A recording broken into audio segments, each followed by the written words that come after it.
السلام علیکم. حضرت داملا، یک پیشوا داریم که دائم کارش همین است که اگر چیزی ندهی در یگان کار و بارد یا معرکه های خرسندیت یا مصیبتت اشتراک نمیکند. این خیلی پیشواهایی بوده است که اگر تا حق شکی نمیتی در یگان کار و بارد راست نمیستد، نه در معرکه خرسندی نه در معرکه مصیبت. حبیب خدا محمد صلی الله علیه و سلم پیشوای ما میفرماید این المسئله لا تحیلو. ببینید طلبیدن حلال نیست. وقتی همون پیشوا هست، وقتی همون گوییم که از جمله شیخ است، از جمله عالم است، از جمله ایشان است، از جمله کسی نباشد.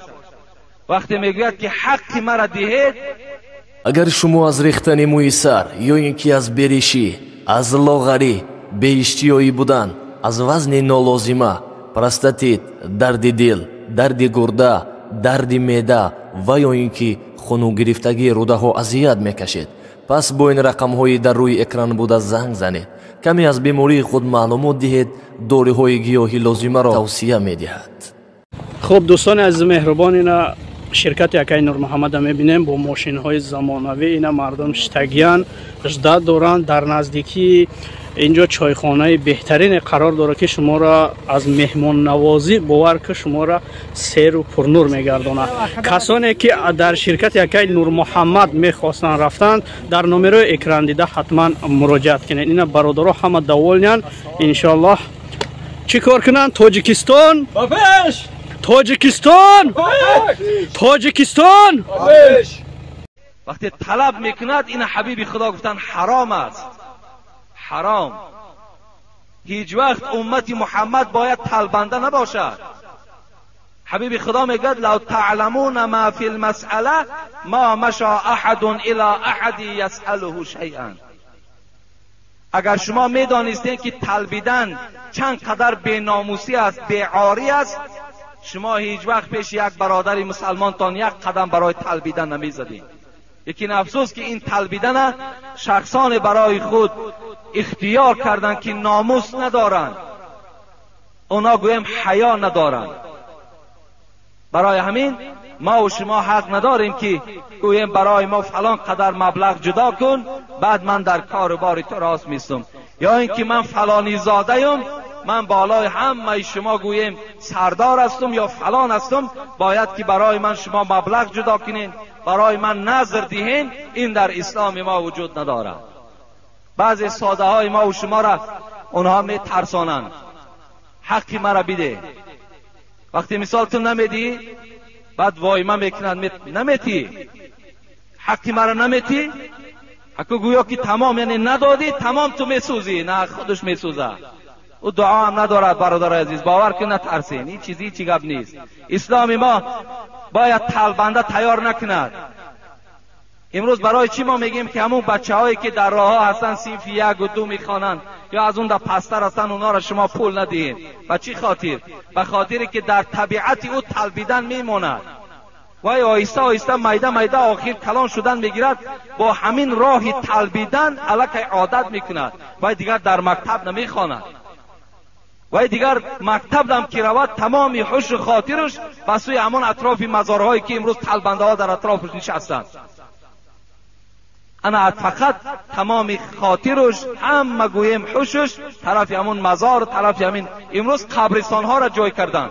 میبینن که مردم قبرستان میرود، در نزد قبرستان که باز پول تقسیم کنی که هست، این کودک ها همون جمع روند تا که با اونها پول دهین. شما ندهین بر اونها پول، اونا را شما خودتان طلبنده میکنین.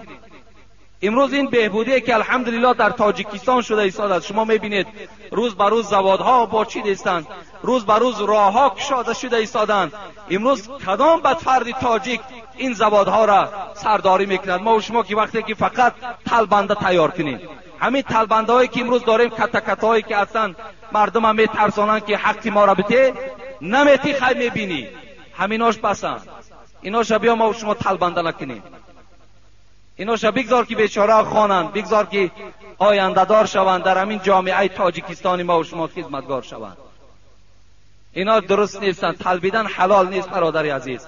این ملاگی رو باور کنین پدرای عزیز، ایشانی و شیخی که برای خدا نباشد، با خدا قسم در نزد پروردگار از کرم لای خورک دیده، این انسان در نزد خدا به قدر هست.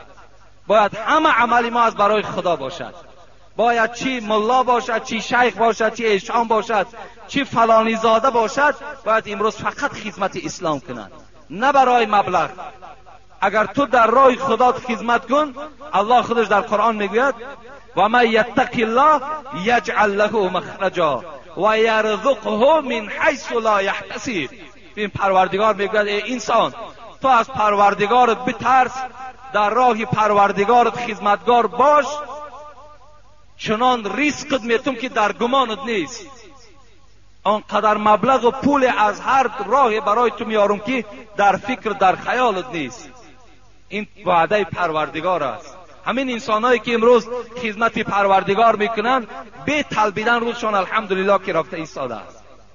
برای همین ما و شما این طلبیدن برای خود اختیار نکنیم. این برادر ما هم حق دارد که برای این گونه پیشوا حق جدا نکند. هیچ وقت حق جدا نکن. از دوغ و پوپیسش هم نترس. انشاءالله تو در نزد خدا از این دیده با قدر تر هستی. و آخر دعوانا ان الحمدلله رب العالمین. اینجا در یک سوالها را خیلی دیگر میگذاریم، زیرا جمعه آینده من در باب صبر در مصیبت که خیلی از برادران اینجا از ما طلب کردن، من صحبت میکنم که صبر در مصیبت و صبر در معصیت، از معصیت چی معنا دارد. من برای شما انشاءالله اینا بیان میکنم. خیلی موضوع لازمی هست برای امروز ما و شما. جنازه بابای ولی 30 سامان. بابای ولی خدا رحمت و مغفرت کند، یکی از عضو همین جماعت ما بود که در همین محله زندگی میکردن. فرزندای خدا را شکر که با نماز دارد. بابای ولی 30 سامانی روان کردن که در حقش دعا کنیم. بابای احمد 10 سامانی. بابای حاجی زین الدین 10 سامانی. برادرمان استاد سبز علی و بحرالدین باباجان که برای همین مناره را تعمیر کردند، امروز مهنت کردیستند، در حق اینها گفتن دعا کنید. در حق پدر و مادرم دعا کنید. حاجی سید حامید از کوه دامن 10 سامانی. بابا خان از کارز در حق مادرم بیمار از گفتن دعا کنید، 10 سامانی روان کردن.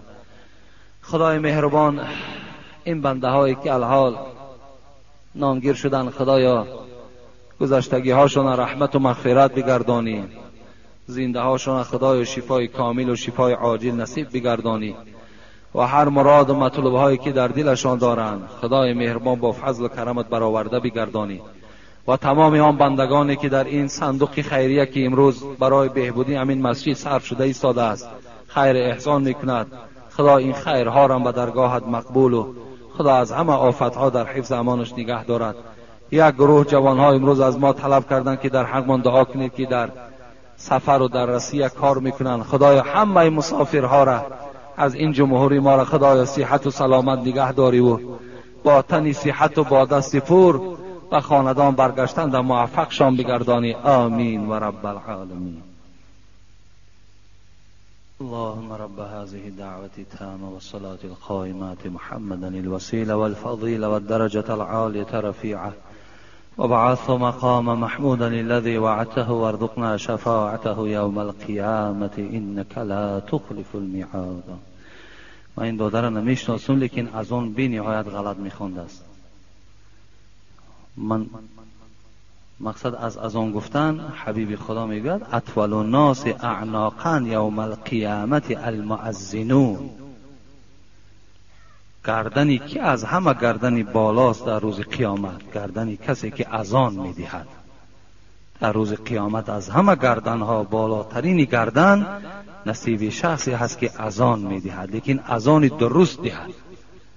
در کجایی که اگر مؤذن ها باشد باید که شما اذان هاشون همون پیشواهایی که دارین اذان هاشون گذرانن. این بچه از این مسجد ما نیست، خیلی من نشناختم اذان گفتن، لیکن اذان بی نهایت اذان غلط است. برای همین کاری کنید که در هر جمعه بسیاری مسجد ها میریم اذان میدهن، اذان هاشون همه غلط است. اکثر مسجد ها اذان غلط میدهن. این بسیار یک معنای کلان میدهد. در اذان گفتن هم خوف کفر است. وقتی اگر نادرست اگر ما و شما اذان میدیم، این علم اسلام علم عادی و آسان نیست. هر یک تلفظ این، هر یک تشدیدی که در داخل این هست با خودش معنا دارد.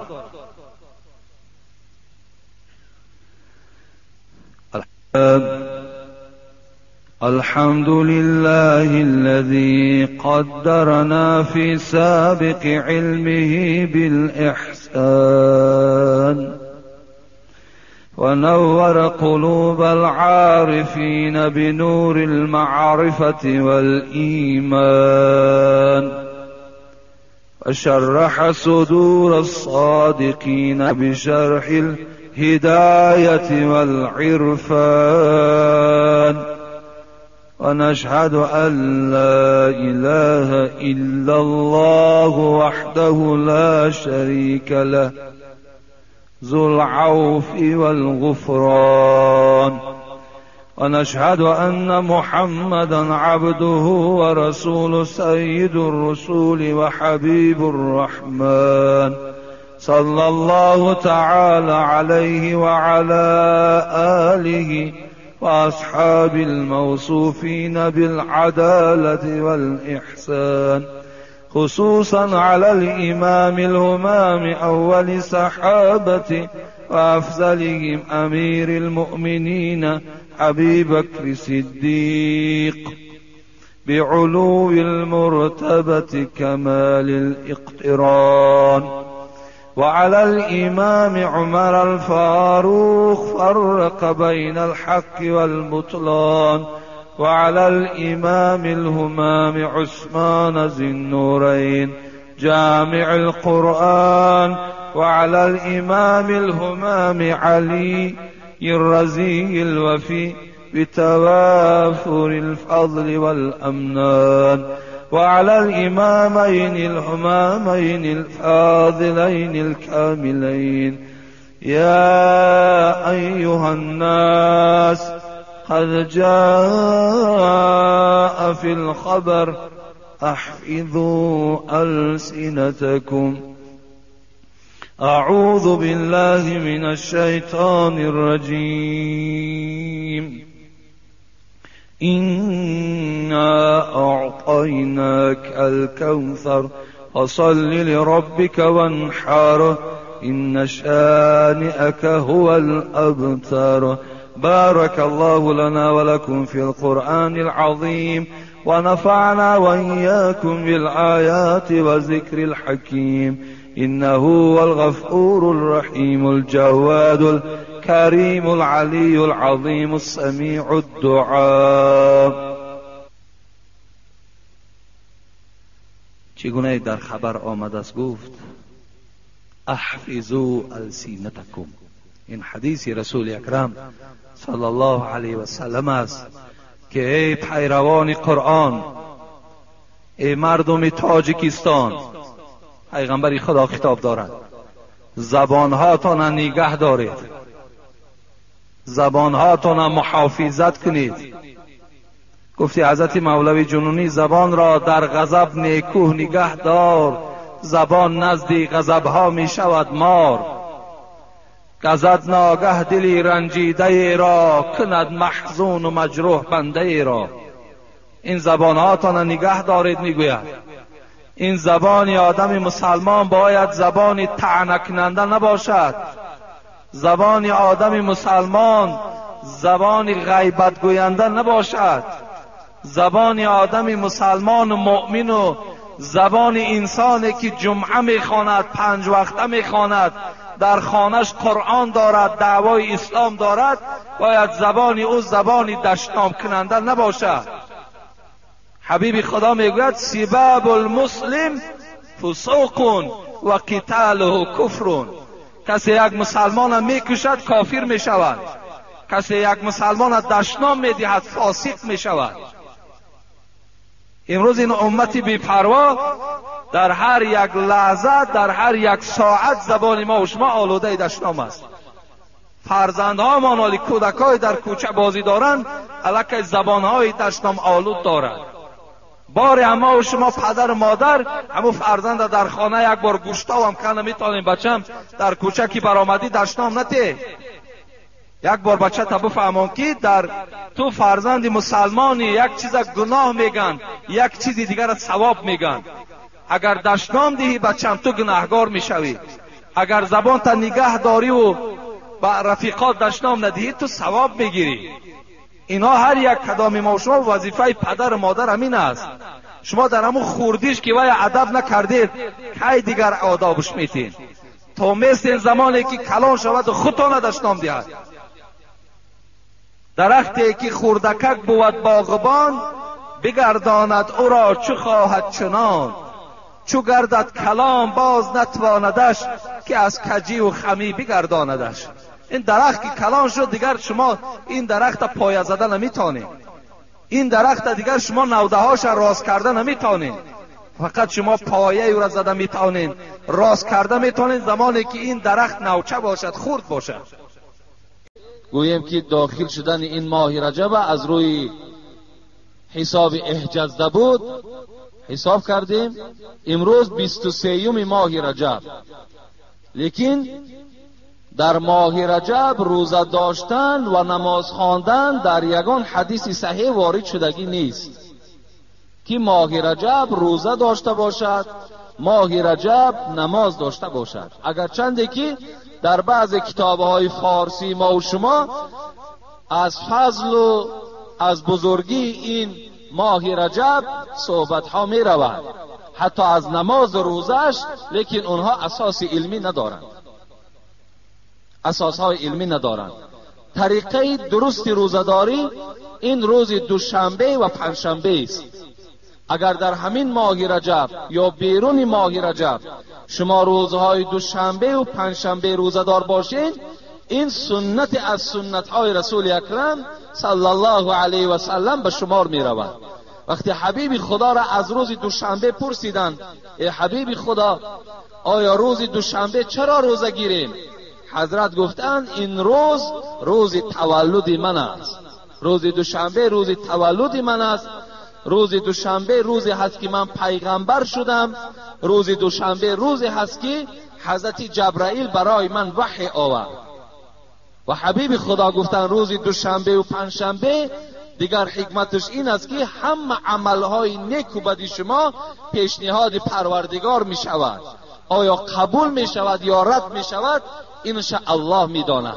حبیب خدا گفتن دوست می دارم که زمانی که عملهای من پیشنهاد پروردگار شود در روز دوشنبه و پنجشنبه و من روزدار باشم. یعنی روزی که روزدار باشم و عملهام پیشنهاد پروردگار باشد این را من گفت دوست می دارم. از این خاطر بهترین روزه روز دوشنبه و پنجشنبه کدام شما می خواهید. و دیگر روزه این است که 13ام، 14ام، 15ام هر ماه 13ام، 14ام، 15ام 3 روز از هر ماه اگر شما روزه گیرین حبیب خدا گفتن در نزد پروردگار اجرش این است که 1 سال کامل شما روزدار هستید. نه رسول الله صلی الله علیه و سلم عن الوصال، لیکن از روزه که پی در پی باشد از این حبیب خدا باز من کردند. شما 2 ماه و 3 ماه پی در پی روزه نگیرید که این اجر ندارد، این ثواب ندارد. بعضی آدمی هست که سال روزه میگیرد. حبیب خدا گفتن از این من شما را من میسازم، شما گناهگار میشوید. هر یک جسم بالای شما حق دارد، گفت دستها حق دارد، شکم حق دارد، چشم حق دارد. شما حق اینها را چکار نکنید؟ ویران نکنید. این از طریقی درست روزداری ما و شما این است. از این خاطر از همه مادرها خواهش من این است که بسیار از ما چی تلفنی و چی غیر تلفنی پرسان میکنن که چند روز روزه داریم. برای همه مادرهای ما و شما، خواهرهای ما و شما که امروز به ماه رجب اخلاصی خیلی کلان دارن و حتی همون حدیثی که در کتاب آمدگی است که ماه رجب این ماه پروردگار است، این حدیث صحیح نیست. این حدیث صحیح نیست. و مادرهای ما میتوانند که از روزه رجب دیده بهترین عمل این است که شوهرهاشون خرسند کنند، شوهرهاشون احترام کنند، فرزندهاشون تربیه کنند، عفت و حیا را در وجود خودشان را دهند. این از 1000 ماه رجب روزه داشتنش بهتر است. امروز میبینید سری خواهر ما و شما لوچ است، روزه دار است، در زبانش تمام کلمات بی حیایی وجود دارد، لیکن از ماه رجب روزه دارد. اینا هیچ معنا و فایده ندارد. برای همین از همه مادرهایی که روزه ماه رجب می‌دارند توصیه ما این است که شما در این ماه رجب خدمت شوهرهاتان کنید، بیرون از رجب هم در خدمت شوهر قائم باشین. ان شاء الله شما در نزد پروردگارتان اجر خیلی بلند بگیرید. بزرگی این ماه رجب این است که در این ماه معراج رسول اکرم صلی الله علیه و سلم بود. 27 این ماه با اکثر روایت گویم روز سه‌شنبه روز معراج پیغمبر خداست. بزرگی این ماه را انا همین شرفش همین است که حبیب خدا در این ماه نزد پروردگارش با درخواست پروردگار نزد الله رفتگی است که این است سوره اسراء: سبحان الذي اسرى بعبده لیلا من المسجد الحرام الى المسجد الاقصى. پروردگار این شب معراج، این عروج رسول اکرم به نزد خودش به نص قرآنی و آیت‌های قرآنی برای ما و شما خبر داد. اگر کسی که این معراج پیغمبر قبول ندارد یا میگوید که وی در خوابش رفتگی است، به جسم نرفته است، وی کافر میشود. زیرا این نص قرآنی است که محمد صلی الله علیه و سلم نزد پروردگار رفتگی هست، که قرآن هم این حکایت میکند که میگن در روایت ها که شاید در خانه ام هانی بود از یکی زنهایش. بعضی روایت ها این است که بین حتیم، همون بین یک سنگی که در کعبه هست و بین خانه کعبه همونجا یک کاواکی هست، یک کشادی هست، همونجا رسول اکرم صلی الله علیه و سلم با پهلو بودن، خواب بود.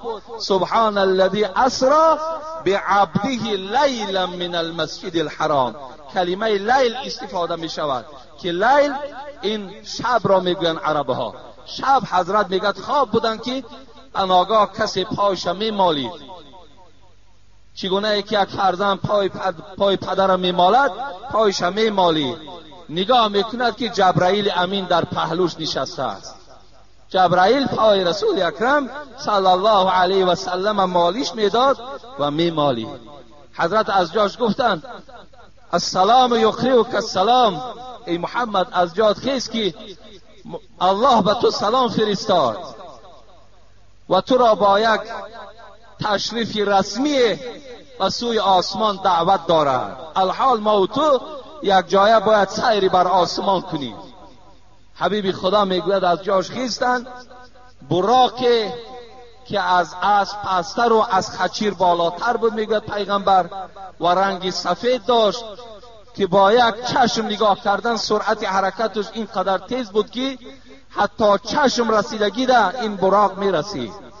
بالای این براق مرا سوار کردند و این جلوی براق می داشتگی جبرائیل امین بود که میگوید مرا حرکت دادن به مسجد اقصی آوردن که این در فلسطین است. وقتی اینجا رسیدم یک توده پیغمبرهای زیاد از دوره های حضرت آدم تا حضرت عیسی در این مسجد اقصی روحشان وجود داشت. وقتی ما داخل مسجد شدیم به خیال گذرانیدم که نماز کی میخوانده باشد. حضرت ابراهیم میگوید از بین این پیغمبرها نزد من آمد و دست مرا گرفت و پیش نماز آورد. گفت تا امروز این مسجد اقصی از بنی اسرائیل بود و اینجا گویم نزول وحی بود و همه پیغمبرها از این مکان برآمدند. از این روز اعتباراً این مسجد اقصی از تو و از پیروان تو هست. چگونه که امروز این مسجد اقصی در دست مردم یهود است که مسلمان ها را در اونجا خیلی آزار و مشقت میدهند، که چگونه که امروز هم این دست خونالود یهود هیچ خانه مسلمان قرار نمیماند. فرزندهای مسلمان ها گویم همه بیچاره ها یتیم و در بدر و سرسان و سرگردان است از دست این قوم ظالم. خداوند در آن نقشه هایی که اینها نسبت مردم مسلمان میکشند خودشان خدای مهربان سرگردان بگرداند و چگونه ای که خانه مسلمان ها را این قوم ویران کرده ایستادند، سرسان و سرگردان دارند، خدای خاندان اینها را ویران بگردانی. حبیب خدا میگوید 2 رکعت نماز خواندیم. مختصرا من میگویم برای فضیلت همین ماه رجب حضرت میگوید در براق مرا سوار کردند و آسمان از حضرت آدم سرکردگی در آسمان اول پروردگار میگوید آسمان ها را زینت داد. بعد زینت دادن تمام پیغمبرها را امر کرد که حبیبی مرا پیشواز گیرید. ملائکه ها را میگوید صفی در صف کرد. حبیب خدا هر آسمانی که میدرامد السلام علیک ایها النبی، ای پیغمبری خدا خوش آمدی گفته پیشواز میگرفتند. حضرت آدم بود. در دویم آسمان میگوید حضرت عیسی را دیدم. در سوم آسمان حضرت یوسف را دیدم که خیلی حسن زیبایی داشت، که چنان حضرت یوسف میگوید زیباگیش دیدم، آنقدر زیباگی داشت که قریب گویم نصف زیباگی تمام بنده های خدا در چهره حضرت یوسف گذاشتگی بود. لیکن حضرت جابر چی میگوید؟ وقتی میگوید پیغمبر خدا جمال حضرت یوسف را تعریف کردن و خدا قسم میگوید شب از شبها که ماهتاب 15 روزه بود، اینقدر روشن بود. من نزد رسول اکرم صلی الله علیه و سلم آمدم، زیارت کردم، یک بار نظر میکردم به ماهتاب، یک بار نظر میکردم به چهره حبیب خدا محمد. قسم به خدا گفت چهره محمد از آفتابم دیده روشنتر بود، از همون ماهتابم دیده چهره رسول اکرم صلی الله علیه و سلم روشنتر بود. اگر خداوند حسن نصف بندگانش در جمال یوسف گذاشته باشد، تمام حسن بنده هاش در محمد صلی الله علیه و سلم گذاشتگی بود. حضرت میگوید وقتی نزد حضرت موسی برآمدم، حضرت موسی وقتی که با او سلام علیک کردیم از او جدا شدم، حضرت گریه کردند. گفتن ای پروردگارا چه محترم شخصی، چه پیغمبری که همه شرف و بزرگی را بر این دادی، در دوام 23 سالی که دعوت کرده است همراه امتانش همگی وارد جنتش میکنی. اینقدر دعوا و اینقدر دعوتی که ما کردیم، لیکن ما خود روز قیامت نجات میابیم و امتهای گناهگار ما وارد دوزخ میشوند. نزد حضرت ابراهیم برآمدیم، از اون میگوید بعد سدرت المنتها رفتیم. سدرت المنتها مکانی بود که در پهلوش قرآن میگوید جنت واقع بود. وقتی در اینجا رسیده میگوید پرده های نور بود. وقتی پس نگاه میکنیم که جبرائیل نیست. بین تا آسمان هفتم میگوید همراه جبرائیل میگوید یک جایه بودیم.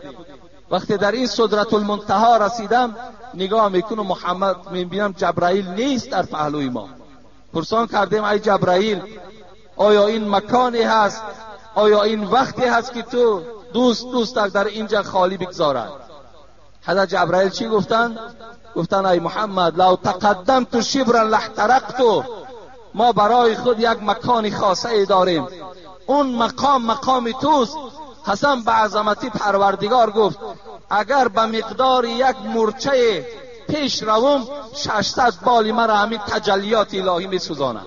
دیگر ما پیش رفتن نمیتونیم گفت، اون پیش دیگر حق توست. حتی پیغمبری خدا گوییم به مکانی رسیدن که یک مکان نور بود، با پروردگار سلام علیک کردند، چی گفت و گزاری کردند. مختصرا میگردیم، ما سوال ها زیاد است. بعد از آنجا وقتی که پایان آمدند، وقتی پایان زمین آمدند، باز در همون کنار خواب بود، همون کنار ده جبرائیل وقتی که رسول اکرم گذاشت، ابو جهل لعین سحر به نزد رسول اکرم آمد و گفت آیا از آسمان یگان خبر داری یا نداری؟ از حساب تمسخرانه. وای به خاطر گوش کردن سخن آسمان نبود، فقط مذاق میکرد، فقط تمسخر میکرد. آیا از آسمان یگان خبر داری؟ رسول اکرم صلی الله علیه و سلم گفتند ای ابو جهل، گفتند امشب من از همین مسجد مکه مکرمه و مسجد اقصی فلسطین رفتم. ابو جهل میگه چنان خنده کردند، گفتن همین 6 ماهه مسافه ای که بین مکه و بین فلسطین است تو همین شب رفتی؟ گفت بله همین شب من رفتم. گفت خنده کنان میگوید، خنده کنان به خانه ابوبکر صدیق آمد. رسول را استونی حنانه بشناخت. مولوی رومی در زیر همین آیت میگوید پیغمبر یک چوی خرما شناخت. بالا یک چوی خرمایی که میبرآمد و مردم موعظه میکرد، وقتی اون چوی خرما را ترک کرد و بالای منبر دیگر برآمد، همان چوب خرما گریه کرد که پیغمبر خدا تا امروز بالای من میبرآمدی، چی شد که امروز ما از پای مبارک تو محروم شدیم؟ همان چوب خرما میگوید مثل کودکی که برای مادر گریه میکند همون گریه میکرد. مولوی میگوید رسول را استونی حنانه بشناخت، ابو جهل آدمی و دشمنی ساخت.